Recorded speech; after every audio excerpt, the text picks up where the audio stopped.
Empat hal yang menjadi acuan di dalam pembahasan kita, tetapi tidak semua akan kita bahas secara tuntas, yaitu berdasarkan sabda Nabi yang beliau terima dari sahabatnya, yaitu Tamim Ad-Dari, yang mengalami satu kejadian sebelum masuk Islam bersama 30 orang temannya dari Palestina.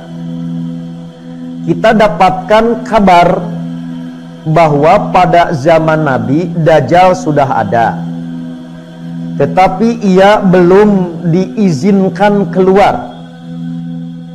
Dua, ia tinggal di sebuah biara. Ada yang menggunakan bahasa Dair, ada juga yang menggunakan bahasa Al-Kisro, kastil. Jadi biaranya bukan biara biasa, tetapi semacam istana. Itu di sebuah pulau. Kemudian letak pulau ini sejauh 1 bulan pelayaran dari Syria atau Palestina. Yang terakhir, informasi ini didapat dari Tamim kepada Nabi, yang Tamim menerima dari satu makhluk yang disebut Al-Jassasah. Nah, pada kajian ini Bapak Ibu, kita tidak akan membahas berkenaan dengan aspek Dajjalnya, karena sudah beberapa kali di bab-bab sebelumnya oleh Imam Muslim itu telah dihadirkan. Kemungkinan juga tentang kemungkinan letak biara dan di mana pulau yang dimaksud itu juga tidak akan disampaikan, karena telah dibahas di beberapa tempat. Di Dialog Islam juga telah disinggung cuplikan-cuplikannya, dan yang terbaru hari Jumat kemarin dibahas di PC Pemuda Persis Soreang. Kemungkinan pulaunya, kemungkinan kawasan Eropa di mana begitu. Itu silahkan nanti bisa dilihat kembali di tayangan Facebook Sigabah dan tayang ulangnya di YouTube Sigabah. Nah, yang akan kita pertajam di dalam pembahasan kita ini adalah siapakah Al-Jassasah itu? Bagaimanakah karakternya? Dan apakah Al-Jassasah ini dabah yang telah kita bahas sebagai salah satu di antara 10 tanda kiamat kubro yang telah dibahas pada pertemuan-pertemuan sebelumnya.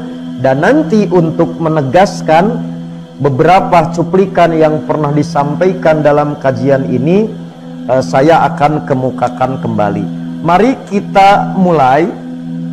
Next, informasi yang kita dapatkan dari Nabi bahwa Tamim Ad-Dari menyebutkan dirinya bersama teman-temannya dari penduduk Palestina sebanyak 30 orang pergi berlayar dengan perahu. Mereka terdampar di sebuah pulau, daerah terbenamnya matahari. Dari cuplikan informasi ini dapat disimpulkan bahwa Tamim Ad-Dari dan kawan-kawan pergi dari Palestina. Nah, saya buatkan peta ini dari Google Map.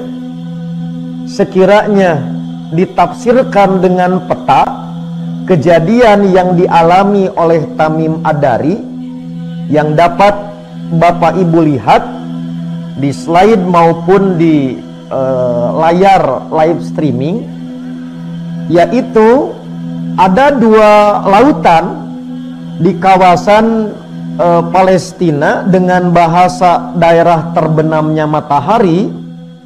Berarti Tamim dan kawan-kawan itu pergi dari Palestina menggunakan jalur laut di sebelah barat Jazirah Arab. Nah, laut di sebelah barat Jazirah Arab, next, itu ada dua, ada Laut Merah.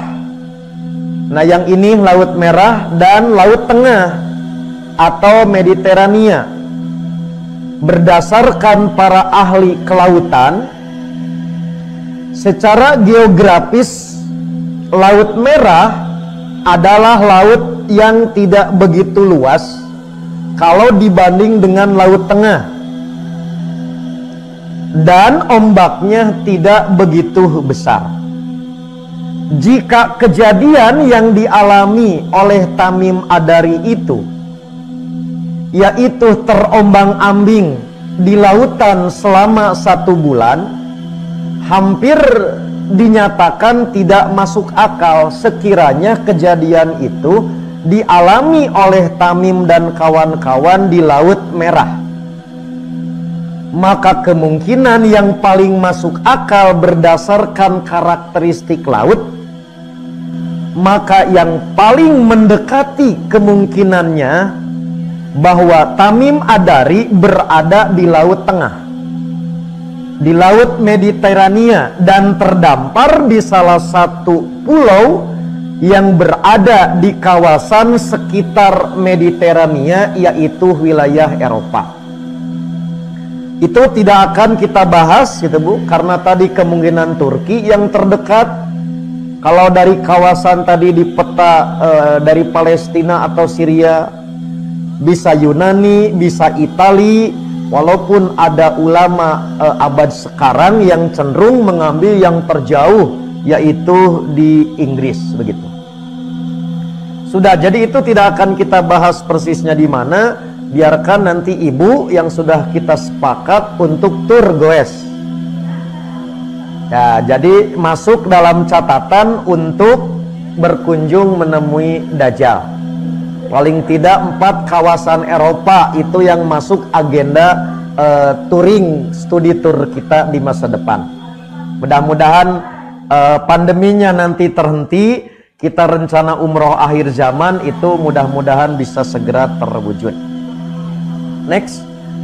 Nah, kemudian dalam cerita yang disampaikan dalam hadis Muslim ini, hingga mereka terdampar di sebuah pulau di tengah laut atau tadi di pesisir pantai di lautan tengah hingga matahari tenggelam.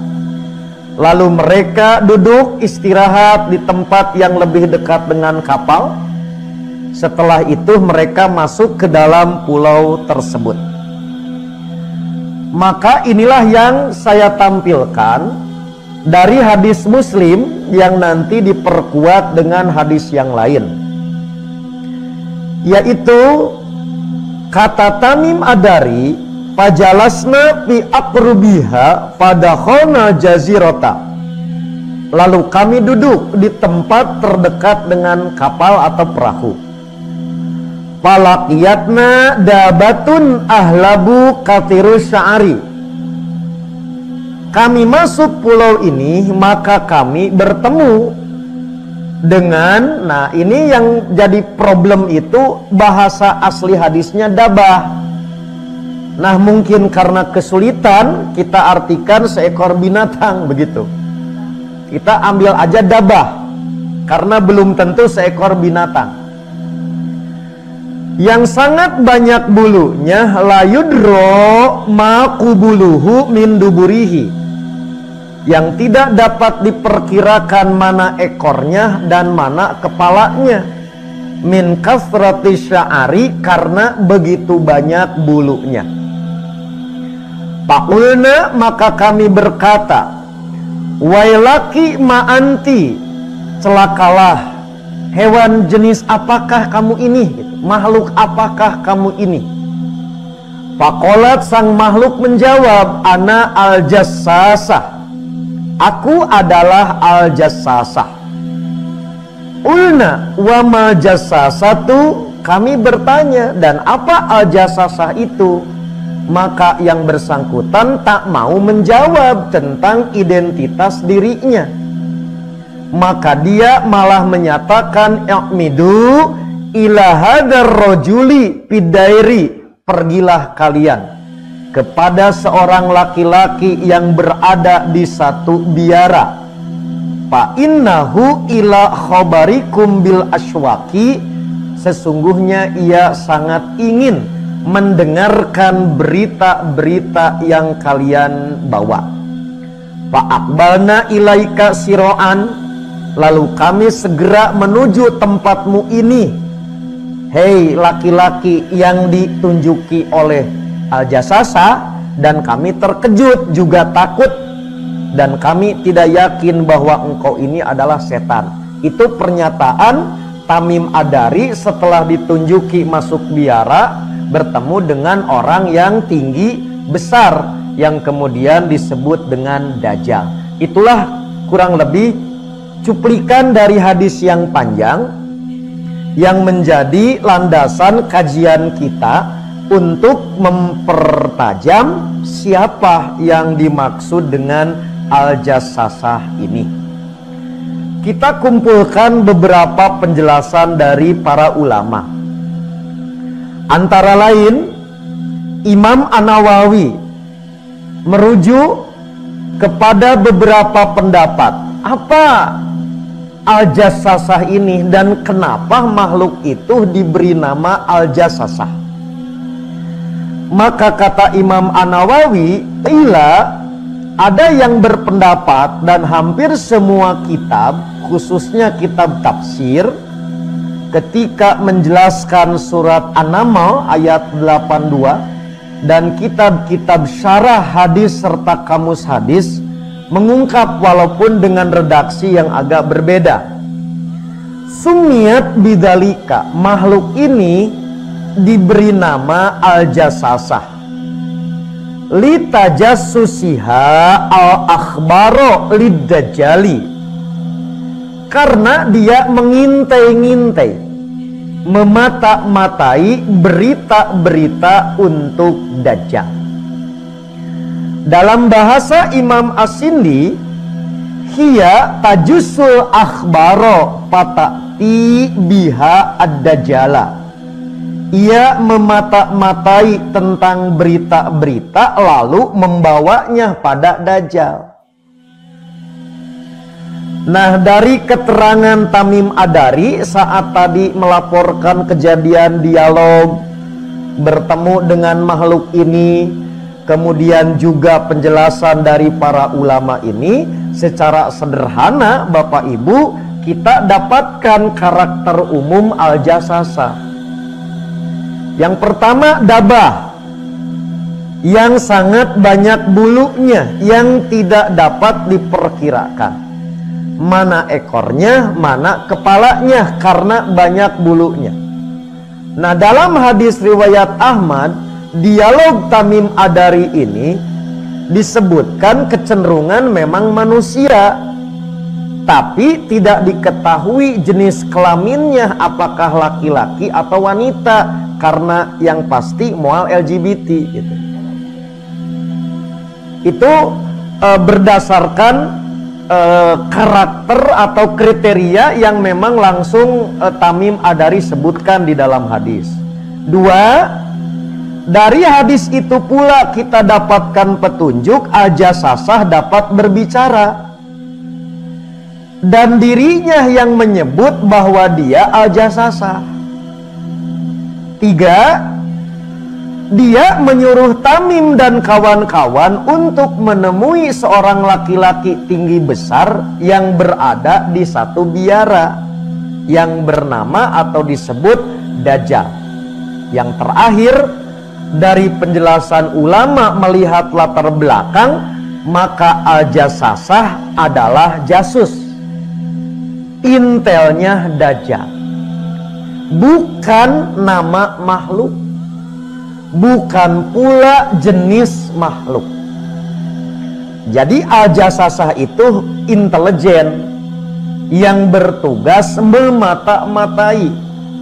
Sehingga sering saya sebutkan Bapak Ibu, kenapa padahal Dajjal di kerangkeng ngejedog di pulau, tapi Dajjal mendapatkan berbagai macam informasi termasuk ibu, karena punya intel.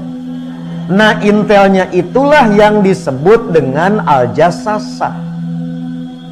Nah, bagaimana kerja intelijen al-jasasah ini? Apakah pakai media sosial? Semua akun ibu di medsos, di Facebook arapal si Dajjal karena punya intelnya. Nah, tidak diterangkan teknologinya seperti apa, bagaimana caranya. Yang jelas Tamim saja sulit mengidentifikasi. Dari sisi tampilan fisiknya saja, mana buntut, mana hulu, bingung. Apalagi sekedar Facebook dan Instagram itu mah lewat pasti kual jasasa. Nah, ini Bapak Ibu yang perlu saya tegaskan. Karena di YouTube, terutama para pegiat akhir zaman, tanpa mengurangi rasa hormat kita kepada mereka, terlalu jauh gitu dalam menafsirkan tentang al-jasasah ini, sehingga selalu terkesan dalam pikiran kita bahwa mereka bukan makhluk bumi. Mungkin tadi teh alien, apalagi dihubungkan dengan UFO dan lain sebagainya. Nah, ini diantara catatan. Satu, berdasarkan tadi bahasa Tamim saksi di TKP, langsung pelaku, kemudian tadi melihat latar belakang penamaan, seperti yang ditegaskan oleh para ulama, kurang lebih karakter umum al-jasasah ini adalah nama lakob disebutnya itu, gelar fungsional, tugas, jabatan, bukan nama makhluk, juga bukan jenis makhluk. Nah, sekarang ada satu pendapat bahwa al-jasasah adalah dabah. Nah, antara lain dinisbatkan pada sahabat. Dalam hal ini yang kami kumpulkan sumber hanya satu yang disebut-sebut, yaitu Abdullah bin Amr bin Al-As. Walaupun Imam An-Nawawi dalam satu event menyebutnya Abdurrahman bin Amr bin Al-As. Ini contoh Bapak Ibu. Misalkan Imam An-Nawawi mencermati, ternyata ada juga yang berkecenderungan menyebut al-jasasah ini adalah dabah akhir zaman, dengan menisbat kepada sahabat Abdullah bin Amr bin Al-As. Begitu juga adanya penisbatan ini disampaikan oleh Imam Al-Qurtubi di dalam kitab tafsirnya, Tafsir Al-Qurtubi, di jilid 13 di halaman 179, dan juga kitab beliau berjudul At-Tadhkirah fi Ahwalil Mauta wal Umur Akhirah di jilid 2 halaman 579. Jadi ada penisbatan kepada sebagian sahabat. Nah, dalam kitab lain Syarah Muslim, Imam Al-Qurtubi mengatakan, wa qad ruwiya an Abdillah bin Amr radhiyallahu anhuma, dan diriwayatkan dari Abdullah bin Amr bin Al-As, anna hadhihi dabata hiya dabatul ardi allati takhruju linnasi fi akhiriz zaman fatukallimuhum, bahwa dabah ini adalah dabah di bumi yang akan keluar menemui orang-orang pada akhir zaman, lalu berbicara pada mereka. Inilah Bapak Ibu, adanya wacana, adanya kontroversi, selain yang tadi disebutkan oleh Tamim sendiri, kemudian oleh para ulama, ternyata ada pula yang berpendapat bahwa al-jasasah ini dabah, dengan menisbat pada pendapat Abdullah bin Amr bin Al-As. Nanti kita akan coba bahas. Kemudian yang kedua, dari situ pula sebagian para ulama menegaskan akhirnya al-jasasah adalah dabah. Ini sebagai misal Bapak Ibu, karena saya percaya Bapak Ibu, terutama Ibu sudah hatam kitab gundulnya, begitu kan. Ini saya ambil contoh, misalkan Imam Az-Zahmasyari, ulama yang wafat tahun 538 Hijriah, di dalam kitab tafsirnya Al-Kasyaf di jilid 3 halaman 159. Kemudian Imam Baydawi yang wafat di tahun 685 Hijriah, dalam kitab tafsirnya Anwarut Tanzil wa Asrarut Ta'wil di jilid 2 halaman 121. Kemudian Imam An-Nasafi, ulama yang wafat tahun 710 Hijriah, di dalam kitabnya Tafsir An-Nasafi jilid 3 halaman 222. Kemudian Imam An-Naisaburi, ulama yang wafat tahun 850 Hijriah, di dalam kitab tafsirnya Gharaibul Quran wa Raghaibul Furqan di jilid 16 halaman 20. Begitu juga ulama-ulama yang datang kemudian mencoba menghimpun, menganalisa, seperti Syekh Dr. Wahbah Az-Zuhaili dalam kitabnya At-Tafsirul Munir. Kemudian Imam As-Sawi dalam tafsir Hasyah terhadap tafsir Jalalain. Kemudian Tafsiruhul Bayan dan tafsir Abu Su'ud. Itu sekali lagi Bapak Ibu, antara lain para ulama yang cenderung memaknai Al-Jasasah itu adalah dabah akhir zaman. Apa yang menjadi dalil? Ini kemungkinan Bapak Ibu, karena secara umum memang tidak menguraikan pertimbangan bahwa Al-Jasasah itu adalah dabah. Nah, barangkali yang paling mendekati atau paling mungkin mereka yang berpendapat demikian, bahwa ada penamaan Al-Jasasah dengan dabah di dalam hadisnya itu, Bu, gitu. Yaitu ketika tadi Tamim Adari menyatakan dabatun, maka kami ditemui oleh dabah. Nah, karena Tamim menyebut dabah, sehingga yang paling mungkin secara sederhana, oh karena Tamim menyebut dia dabah, berarti dabah yang nanti akhir zaman. Nah, kurang lebih itulah hujah sebagian ulama yang berpendapat kenapa memaknai Al-Jasasah ini adalah dabah akhir zaman. Tetapi ulama yang lain menolak Bapak Ibu pendalilan bahwa dabah atau Al-Jasasah adalah dabah. Misalkan Imam As-Sindi, beliau mewakili para ulama yang menolak pendapat bahwa Al-Jasasah adalah dabah. Beliau mengatakan begini, Ila, ada yang berpendapat hiya ada batul lati takhruju akhiroz zaman. Ada yang berpendapat bahwa Al-Jasasah itu adalah dabah yang akan keluar di akhir zaman, wala dalila alaihi, tapi tidak pakai dalil. Kemudian para ulama Saudi Arabia yang tergabung dalam Lajnah Daimah juga berpendapat bahwa Al-Jasasah bukan dabah. Kurang lebih Bapak Ibu, ulama Saudi Arabia di abad sekarang begitu menyatakan Al-Jasasah allati waroda dzikruha fi hadithi Tamimin Ad-Dari.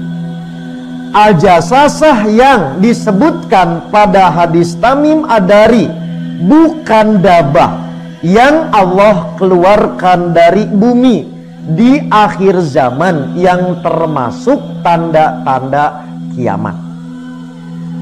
Nah, Bapak Ibu, inilah kelemahan hujah sekiranya Al-Jasasah itu dabah. Menurut para ulama yang berpendapat bukan dabah. Misalkan Bapak Ibu, kenapa Al-Jasasah ini dipahami dabah? Misalkan alasannya karena ada kesamaan nama. Karena disebut dabah, oh berarti dabah gitu Bu. Nah maka penamaan ini tidak tepat sekiranya nama sama jadi dalil makhluk yang sama. Begitu juga sekiranya diterangkan tadi berbulu lebat sampai tidak jelas mana buntut, ekor, mana kepala, dengan tampilan yang tidak biasa, dengan tampilan packaging yang aneh, maka semata-mata karena nama disebut dabah. Begitu juga performan, tampilan fisikal, packagingnya misalkan aneh, maka tidak lantas bisa dipakai dalil bahwa itu adalah dabah, jika itu yang menjadi dalil semata-mata.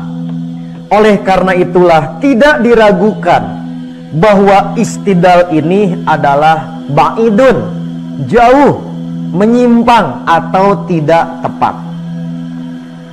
Karena dabah, semata-mata penamaan dabah digunakan untuk makna segala sesuatu yang melata dan berjalan di muka bumi. Ibu dabah Bu, kalau mengacu ke Quran teh begitu.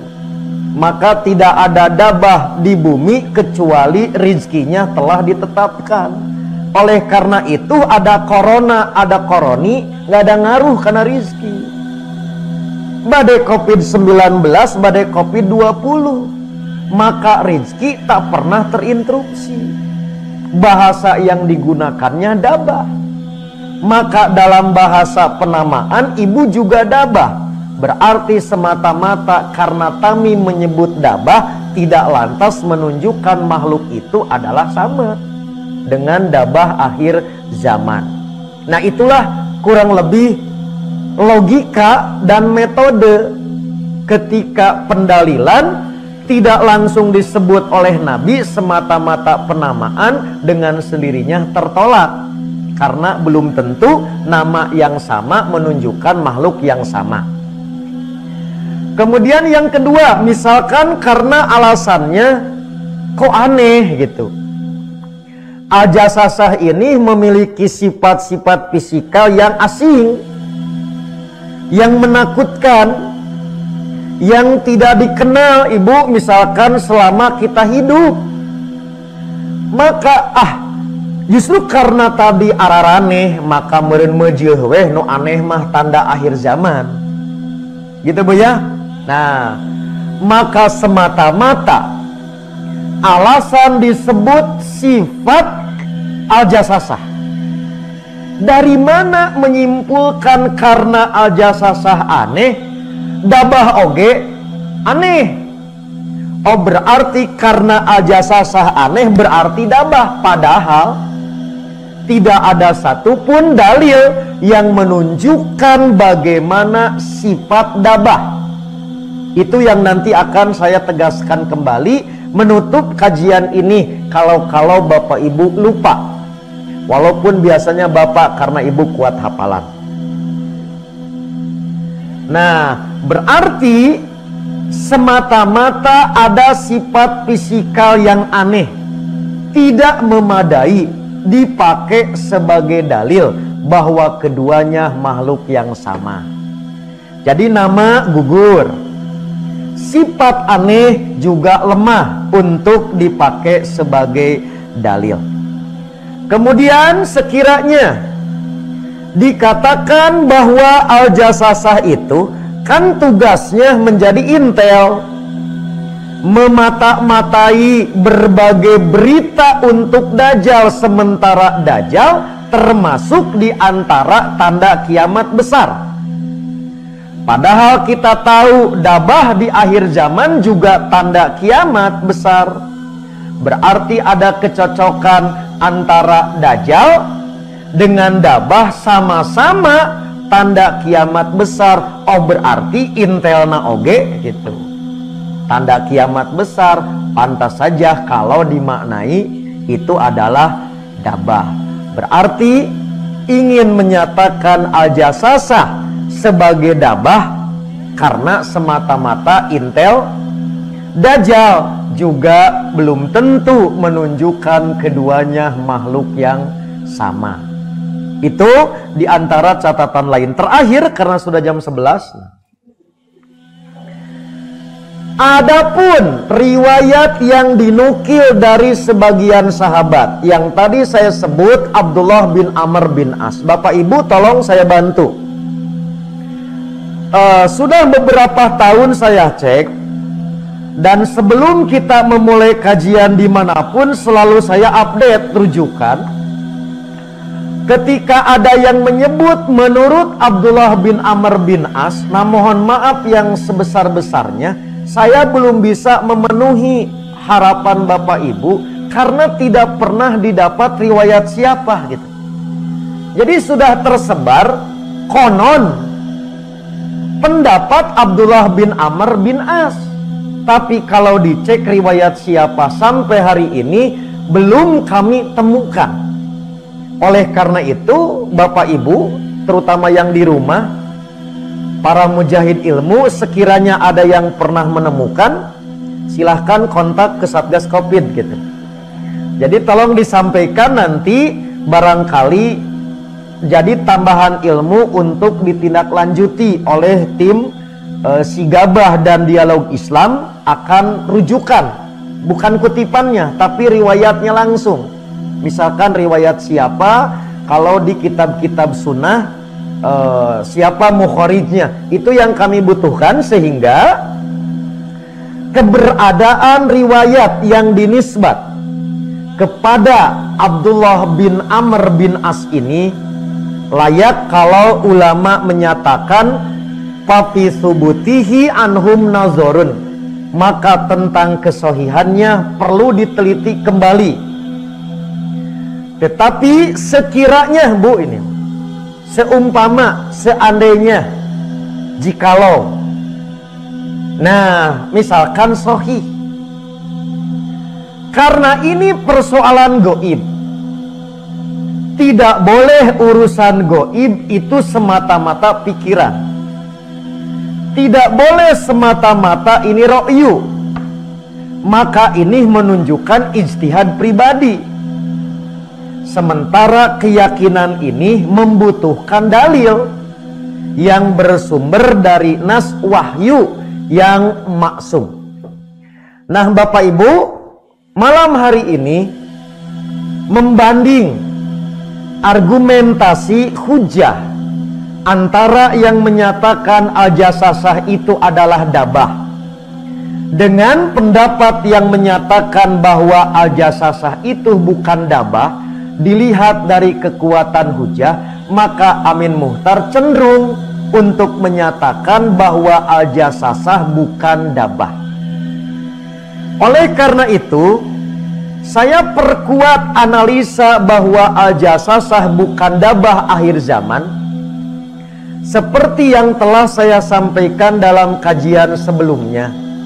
Dan ini untuk menegaskan kembali bahwa Al-Jassasah diterangkan sifatnya, sementara Dabah yang akan terjadi muncul di akhir zaman sama sekali tidak dijelaskan sifat-sifatnya, dan secara koneksi waktu cukup berjauhan di antara keduanya. Ini saya ulangi Bu ya, ini hanya mengulang saja. Saya yakin Bapak Ibu masih ingat di luar kepala. Pertama Bapak Ibu, berdasarkan hadis ada tipikal yang membedakan antara Dabah akhir zaman dengan Al-Jassasah. Karena di hadis yang telah kita bahas, di antara tugas Dabah adalah 3.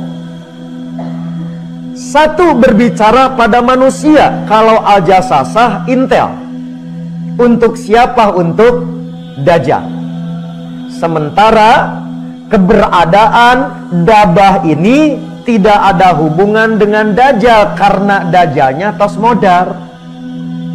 Ibu masih ingat, Bu? Saya ulangi, lihat Bu nih. Oke, jadi posisi intel untuk Dajjal-Dajjalnya masih ada. Sementara dabah urutannya seperti yang telah kita bahas, setelah Dajjal-Dajjalnya sudah modar oleh Nabi Isa yang akan kita kunjungi. Makamnya tabur bunga. Ini diantara dalil yang menguatkan bukan dabah, karena dabah punya fungsi sendiri, yaitu berbicara kepada manusia. Kedua, memberi tanda kepada orang-orang kafir. Ibu masih ingat? Orang kafir yang dilamot kudabah, walaupun dia menyembunyikan, Bu, dijilat, maka tertanda kafir pada wajahnya, walaupun dia pakai topeng. Walaupun dia menyembunyikan kekafiran, maka yang bersangkutan tak akan bisa sembunyi karena telah diberi semacam stempel oleh dabah, Bu. Nah, beda dengan orang mukmin. Kalau orang mukmin yang dijilat oleh dabah akan cemerlang. Makanya sering saya ingatkan kepada Bapak Ibu, pemudi, para gadis, sekiranya wardah hari ini tak jitu. Tenang, nanti ada wardah yang abadi, super cemerlang, yaitu dabah. Maka berbagai kosmetik hari ini semuanya gagal. Dabah tak akan nipu. Maka tunggu tanggal mainnya di WhatsApp di ayeuna ku ibu. Jadi inilah yang membedakan al-jasasah. Al-jasasah tidak ada keterangan fungsi ini. Berarti sekali lagi, inilah hujah yang menguatkan. Dan al-jasasah bukanlah dabah. Sementara untuk ciri-ciri fisik, para ulama semua sepakat, kecuali hanya sebagian yang menyebutkan ciri tapi tak ada dalil gitu. Maka justru mayoritas ulama, karena tidak ada dalil Quran Sunnah yang menyebut ciri fisik, berbeda dengan al-jasasah justru ada ciri fisik. Cukuplah bagi kita untuk mengimani apa yang telah disebutkan oleh Allah dan Rasul-Nya tentang dabah, tanpa perlu menetapkan ciri-cirinya secara mendetil. Ibu sampai tidak bisa tidur mikiran ciri dabah, itu nggak usah. Maka sekiranya ibu tak tahu ciri dabah, ibu tak akan jadi kufur. Sekiranya bapak tak hafal ciri fisik dabah, maka bapak tak akan jadi orang fasik. Maka ini semua adalah perkara gaib yang wajib diketahui kalau ada dalil berdasarkan Quran dan hadis Nabi. Sehubungan dengan ciri fisik itulah para ulama ketika menafsirkan ayat 82 surat An-Naml, antara lain disampaikan oleh Al-Alamah As-Sa'di. Beliau mengingatkan kita, lam yadhkurillahu wa rasuluhu, itu lohita, salah curug. Allah dan Rasulnya tidak menyebutkan kaifiyata hadhihi dabah, bagaimana wujud, bagaimana sifat binatang melata ini. Wa innama zakaro asaroha, akan tetapi beliau yaitu Nabi menyebutkan dampaknya. Wa maksudu minha, dan maksud dari dikeluarkannya dabah tersebut. Wa annaha min ayatillah, dan bahwasannya dabah termasuk dari tanda-tanda kekuasaan Allah, tukallimun nasa kalaman khariqan lil adah. Ia berbicara kepada manusia dengan cara yang di luar kebiasaan. Hina yaqaul qaul 'alan nas, ketika telah jatuh ketetapan atas mereka, berarti tertutup pintu taubat. Saat dabah ini menghampiri manusia. Dan inilah yang menjadi batu uji dan filter sejati di kalangan manusia. Wahina yamtaruna bi ayatillah. Dabah keluar ketika manusia meragukan ayat-ayat Allah. Patakunu hujatan wa burhanan lil mu'minin. Berarti keluarnya dabah menjadi hujah dan bukti bagi orang-orang yang beriman bahwa orang yang beriman benar. Wa hujatan 'alal mu'anidina, dan hujah bahwa orang-orang kufur, orang-orang yang menentang Islam adalah keliru. Itulah Bapak Ibu yang membedakan fungsi dabah dengan al-jasasah, sehingga kenapa cenderung untuk dinyatakan al-jasasah bukanlah dabah. Oke Ibu, saya ingatkan kembali, karena Quran Sunnah tidak menyebut. Oke Bu, kapan al-jasasah muncul, mau kemana? Kalau Dajjal seperti yang telah diterangkan mapnya, petanya Bu.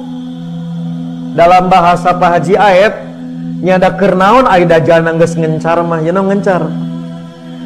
Jadi dibutuhkan intel itu ketika Dajjalnya masih tahanus Bu, gitu. Dajjalnya masih berkontemplasi, masih ngejedog.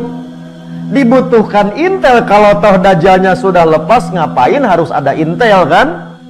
Sehingga dalam pembahasan yang telah kita sampaikan, saat Dajjal berkeliaran tak disebut-sebut lagi tugas intel. Kita intel mah tugas nama hanya informan, hanya memberikan informasi, benar-benar informasi, salah percaya.